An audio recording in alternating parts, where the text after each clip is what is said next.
दोस्तों yes bank की बात करें, स्टॉक के अंदर आज हमने कुछ प्रॉफिट बुकिंग देखी है। पूरे दिन में देखें तो तेजी का वातावरण बना होता है, लेकिन उसके बाद में क्लोजिंग थोड़ी सी रेड के साथ में हुई है। इसके पीछे है दो बड़ी वजह, जिसको इस वीडियो के माध्यम से डिस्कस करेंगे। यहाँ पे आप देख सकते हो पिछले कुछ दिनों से यस बैंक के ऊपर लगातार कुछ एलिगेशन निकल के आ रहे, कुछ इल्जाम लगाए जा रहे हैं और कहा जा रहा है कि यस बैंक ने जो ARC का जो मामला तय किया उसमें कुछ पारदर्शिता नहीं रखी है, उसमें कुछ बातों को छुपाया है। लेकिन यहाँ पे मिंट की तरफ से एक लेटेस्ट रिपोर्ट निकल कर आई है, उसमें सारा का सारा मामला क्लियर किया गया है। दूसरी तरफ अगर आप देखें तो यस बैंक को कहा जा रहा है कि उनको क्लेरिफिकेशन देना चाहिए, लेकिन उनसे क्लेरिफिकेशन तो किसी ने मांगा नहीं है, न एक्सचेंज ने मांगा है, न यहाँ पे RBI ने मांगा है। तो वो क्लेरिफिकेशन क्या दे, क्योंकि कुछ मामला था ही नहीं, इसको बनाया गया था, हवाई मामला बनाया गया था और इसकी वजह से काफ़ी रिटेल इन्वेस्टर जो है मिसगाइड भी हो जाते हैं और वो हर तरह से डरने लगते हैं और उसी वजह से देखें तो थोड़ा सा मामला भी पटरी से उतरता हुआ दिखाई देता है। लेकिन मैंने आपको हर बार कहा है कि यस बैंक फिलहाल RBI के कंट्रोल में है, पूरा का पूरा RBI का ध्यान है यस बैंक के ऊपर। हर महीने वो उसके यस बैंक के कार्यकलाप के ऊपर वो रिव्यू करते हैं, उसकी जानकारी लेते हैं और पूरा कंट्रोल SBI का है, SBI का ही मैनेजमेंट है। अब घोटाले की कोई यहाँ पे गुंजाइश नहीं है, क्योंकि ये राणा कपूर की प्राइवेट बैंक नहीं है, फिर भी लोग नहीं मानते। यहाँ पे आज सबसे बड़ी बात है कि बाजार में भी नरमी थी और इस वजह से उसका इफेक्ट भी देखने को मिला, लेकिन जल्दी यहाँ पे आपको एक नई हाई बनती हुई दिखा देगी, यानी जो 18.20 की हाई है उसको तोड़ सकता है और आने वाले समय स्टॉक 2 डिजिट में भी जाएगा जरूर, क्योंकि यहाँ पे आज हमने अच्छी खासी खरीदारी देखी भी है, लेकिन कुछ प्रॉफिट बुकिंग भी हुई है। इन सारी बातों को समझेंगे इस वीडियो के माध्यम से और मिंट की रिपोर्ट को भी देखेंगे। सबसे पहले आज के ट्रेडिंग को अगर डिस्कस करें तो स्टॉक की शुरुआत 17.60 पर हुई और 17.35 का लो बना, हाई 17.80 का है। तो आप देख सकते हो बाजार क्लोज होते हैं अंत में आप देखें तो गिरावट के साथ में क्लोजिंग देखी है, लेकिन पूरे दिन में हमने माहौल पॉजिटिव देखा ही था, खरीदारी अच्छी हुई है। क्लोजिंग 17.35 पर जहाँ पे 0.29% की हमें मामूली सी गिरावट देखने को मिल रही है और ये भी क्लोजिंग के वक्त हुई है। बाकी ओवरऑल पूरे दिन में पॉजिटिव ही हमने माहौल देखा है और क्लोजिंग देख सकते हो आप फ्राइडे की 17.40 के आसपास थी। वॉल्यूम में आज थोड़ी सी आपको कमी दिखाई देगी, यानी यहाँ पे कुछ बड़े फंड हाउस ज़्यादा सक्रिय नहीं थे और इसी वजह से वॉल्यूम आधा होते हुए दिखाई देगा। आप देख सकते हो पिछले एक महीने पहले इसका 12 करोड़ का वॉल्यूम था, 4 करोड़ की डिलीवरी उठाई गई थी।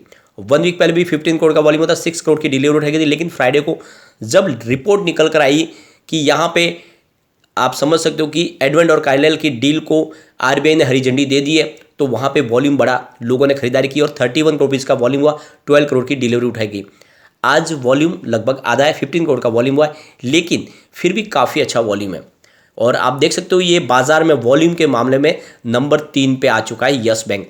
सुजलोन एनर्जी की अगर बात करें तो आज नंबर 1 है और आपको पता होगा ये स्टॉक मैंने आपको लगातार सजेस्ट किए हुए, चाहे सुजलोन एनर्जी हो, यस बैंक हो, JP पावर, ये वाकई में स्टॉक दौड़ने वाले और आज आप वॉल्यूम में देख सकते हो ये सब ऊपर है।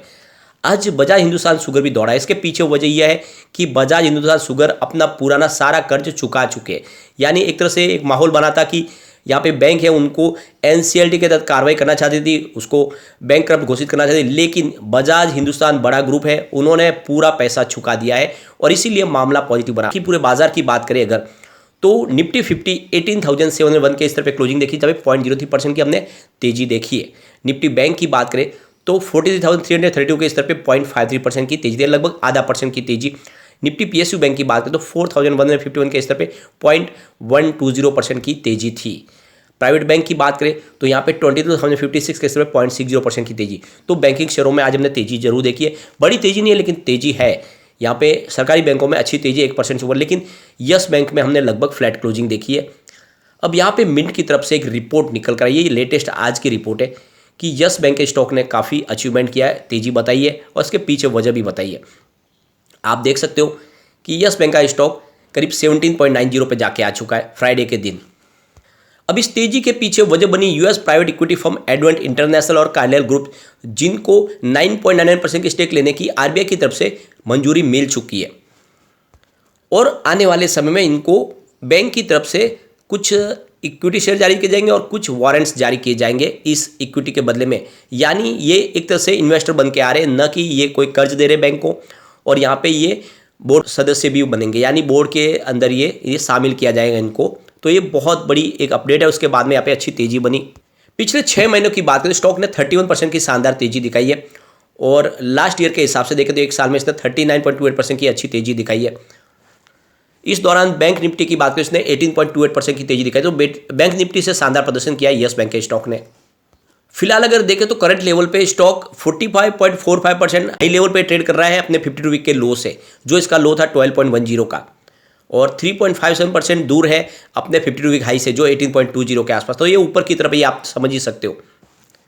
इसके अलावा इस रिपोर्ट में ये भी कहा गया है कि जेसी फ्लावर्स की जो एआरसी का, इसको 9 नवंबर को मंजूरी मिल चुकी है और आने वाले समय में यहाँ पे 9.9% की स्टेक ली जाएगी यस बैंक की तरफ से इस एआरसी के अंदर। और इस एआरसी में यस बैंक का जो पुराना बैड लोन है 48,000 करोड़ रुपीज़ का, वो सारा ट्रांसफ़र किया जाएगा। और आने वाले में समय में एआरसी के माध्यम से जब ये पूरा बैड लोन ट्रांसफ़र हो जाएगा तो यस बैंक पूरी तरह से एनपीए फ्री होकर आराम से अपना कारोबार कर पाएगी।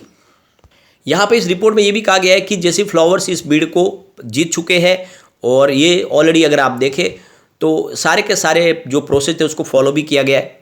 एक बार ये सारा का सारा जो एनपीए ट्रांसफर कर जाए, उसके बाद में जो बैंक का एनपीए है वो 2% के भी नीचे चला जाएगा, जो फिलहाल 12.89% के आसपास है। यानी एक तरह से देखें तो पूरी तरह से एनपीए फ्री हो जाएगी यस बैंक। साथ में इस रिपोर्ट में यह भी कहा गया है कि यस बैंक को उन 4 बड़ी बैंकों के साथ चुना गया है जो फर्स्ट पायलट प्रोजेक्ट के तौर पे काम करेंगे, जो डिजिटल करेंसी लॉन्च करने वाले, यानी 4 बैंकों के साथ में, जिसमें आप देख सकते हो सरकारी बैंक सबसे बड़ी एसबीआई और प्राइवेट सेक्टर की सबसे बड़ी बैंक आईसीआईसी बैंक और साथ में आईडीएफसी फर्स्ट बैंक और यस बैंक, ये 4 बैंकों को चुना गया है। तो अगर इस यस बैंक को भी आरबीआई ने उस लायक समझा है कि उसको एक बड़ी जिम्मेदारी दी जाए, तो आप समझ ही सकते हो कि यस बैंक के ऊपर आरबीआई को पूरा भरोसा है। जिस तरह से उसका मैनेजमेंट काम कर रहा है वो वाकई में काबिल तारीफ है। तो जिस तरह से भले ही एलिगेशन लगाया जाए कुछ भी, और कोई भी मैदान हारने के बाद तो ऐसे ही बातें करते हैं कि हम ऐसा कर सकते, हम इतना पैसा दे सकते थे, वो सब बात हवा हवाई हो जाती है जब यहाँ पे आपको क्लियरली सारा का सारा यहाँ पे मैसेज दिखता है।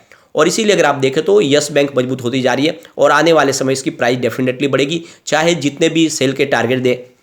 इसमें यह भी कहा गया है कि यस बैंक ने इस बार अपने जो प्रॉफिट है उसमें कमी दिखाई है 32.23% की, जो 152.82 करोड़ रुपीज़ के आसपास है, जो पिछले साल सेम क्वार्टर में 225.50 करोड़ रुपीज़ के आसपास था। लेकिन बैंक के नेट इंटरेस्ट इनकम में जंप रहा है करीब 31.7% का, जो 1991 करोड़ रुपीज़ के आसपास रहा है। और यहाँ पे देख सकते हो जो लोन की ग्रोथ है उसमें भी 11% की जंप देखने को मिल रही है। कुल मिला के कारोबार अच्छा है यस बैंक का, और नेट इंटरेस्ट इनकम है उसमें भी 18.2% की बढ़त देखने को मिल रही है, जो 920 करोड़ रुपीज़ के आसपास रही है। जुलाई सितंबर की बात करें जो टोटल इनकम बैंक की निकल के आई है वो 6,394 करोड़ रुपीज़ के आसपास रह के आई है, जो पिछले साल 5,430 करोड़ रुपीज़ के आसपास थी। सबसे बड़ी बात है जो बैड लोन का प्रोविजन है वो करीब 583 करोड़ रुपीज़ के आसपास इस बार है, और उसमें 54% बढ़त की गई है। और इसके पीछे वजह यह है कि जो एनपीए उसको उससे कवर किया गया है। अब यहाँ पे ये भी कहा गया है कि ये सब होने के बावजूद भी निर्मल बांग इसकी सेल की टारगेट को मेंटेन कर रहे हैं। उनके हिसाब से इसका जो प्राइस है वो 14.80 के आसपास रहना चाहिए, और इससे 2 कदम बढ़ के एमके ग्लोबल तो और भी ज़बरदस्त सेल के टारगेट दे रहे हैं, और ये लोगों की मंशा है कि स्टॉक नीचे रहे। एक यहाँ पे और जब अपडेट है आज की लेटेस्ट की 5 दिसंबर को जो बाय की कॉल दी गई है उसमें भी यस बैंक शामिल है। आप देख सकते हो ये रिसर्च एनालिस्टों की तरफ से यस बैंक, इसके अलावा आप देखें सुमेधा सर्विस है, इसके बाद में Adani enterprises, Adani port, Apollo hospital, RBL bank, Wipro और एसबीआई कार्ड, तो यहाँ पे यस बैंक को शामिल किया गया। दूसरी एक और अपडेट है यहाँ पे आप देख सकते हो जैसे कि यस बैंक ने अपनी एसएमएस अलर्ट सर्विस बंद कर दी। अब लोगों को फ्री में बैलेंस की जानकारी नहीं मिलेगी, तो उसके जगह पे अगर आप चाहें तो व्हाट्सएप के माध्यम से ये सारी जानकारी ले सकते हैं। अब यस बैंक ने अपने व्हाट्सएप के माध्यम से सारी जानकारी देने की यहाँ पे सुविधा शुरू की है, तो आप भी अपने व्हाट्सएप के माध्यम से बैंक की सारी सुविधा ले सकते हैं, जिसमें आप अपनी मिनी स्टेटमेंट भी निकाल सकते हैं, बैलेंस की जानकारी भी ले सकते हैं। तो बहुत सारी बातें जो यहाँ पे जोड़ी गई है, तो लोगों को कुछ अगर कम किया गया तो उसकी जगह पे बेनिफिट भी दिया गया है। और इसके लिए अगर आप देखें तो ये ऑलरेडी नंबर दिए गए, उस नंबर को आपको अपने मोबाइल में सेव करना है और उसके बाद में हाई करके भेजेंगे तो आपको ये सर्विस शुरू हो जाएगी। हम बात करें तो यहाँ पे आज जो बड़ी तेजी नहीं बढ़ी, इसके पीछे 2 बड़ी वजह है। एक तो किसी बड़े फंड हाउस ने आज काफ़ी बड़ी प्रॉफिट बुकिंग की है। एक डील है जिसको हम डिस्कस करेंगे 9:27 पर हुई थी, जहाँ पे देख सकते हो कि 17.75 की प्राइस से 80 लाख शेयरों की बहुत बड़ी बिकवाली की गई है। और उसी समय अगर आप देखें 9:27 पर 17.70 की प्राइस से 15 लाख शेयरों की एक और बिकवाली की, यानी किसी ने लगभग 1 करोड़ के आसपास बड़े संख्या में शेयर बेचे। इस वजह से थोड़ा सा दबाव देखने को मिला। तो किसी बड़े फंड हाउस ने अपनी प्रॉफिट बुकिंग किया, हो सकता है उनकी खरीदारी 13 रुपीज़ के आसपास हो या फिर 14 के आसपास हो, तो उन्होंने अपनी प्रॉफिट बुकिंग की है। और दूसरी वजह है कि रिटेल इन्वेस्टर को जो 2-4 दिन से उनके दिमाग में भर दिया गया था कि यहाँ पे कुछ घपला हो रहा है, उस वजह से उनकी तरफ से भी यहाँ पे कुछ बिकवाली। उसके बावजूद भी आज बहुत अच्छी डील हुई है, बड़े फंड हाउस ने यहाँ पे खरीदारी भी की, तो डरने की कोई बात नहीं, यस बैंक में बने रहिए, आने वाले समय आपको मालामाल कर देगा। लेकिन फ्रेंड, कोई भी इन्वेस्टमेंट करने से पहले अपने फाइनेंशियल एडवाइजर से बारे में ले ले या अपना खुद का रिसर्च करें, क्योंकि मैंने वीडियो आपके एजुकेशनल पर्पज के लिए ही बनाया। वीडियो पसंद आए तो लाइक से जरूर कीजिए और चैनल को सब्सक्राइब कर दीजिए। Thank you friend.